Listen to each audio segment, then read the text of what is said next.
Сотрудники и ветераны уголовно-исполнительной системы почтили память выдающегося сына земли Чувашской, генерал-майора внутренней службы Василия Федорова. Он ушел из жизни после тяжелой болезни в мае 2017 года. В мероприятии приняли участие заместитель начальника регионального управления ФСИН России Вадим Адров, председатель ветеранской организации ведомства Александр Яковлев, молодые сотрудники уголовно-исполнительной системы, учащиеся школы, а также родной брат Владимир со своим сыном. По приглашению директора Тюмеровской школы, в которой обучался Василий Валерьянович, сотрудники ведомства посетили уголок воинской славы, посвященный знаменитому выпускнику. Более 35 лет своей жизни Василий Федоров посвятил службе Отечеству. Участник боевых действий на территории Афганистана, он занимался научной и преподавательской деятельностью.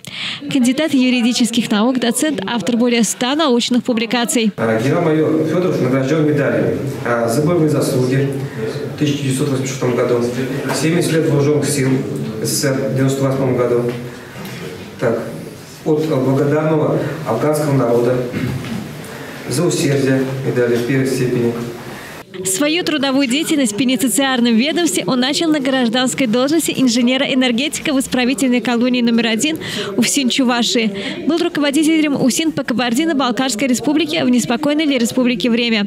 Начальником управления режима и надзора Федеральной службы исполнения наказаний России. За вклад в развитие уголовно-исполнительной системы ему присвоено звание «Почетный работник уголовно-исполнительной системы», а также вручена золотая медаль за вклад в развитие уголовно-исполнительной системы России. Он стал первым и единственным выходцем из Чувашии, которому присвоено звание генерала в системе ФСИН России. Земляки и коллеги поистине гордятся им и ставят в пример подрастающему поколению. Елена Яковлева, пресс-служба УФСИН Чувашии, «Жизнь столицы».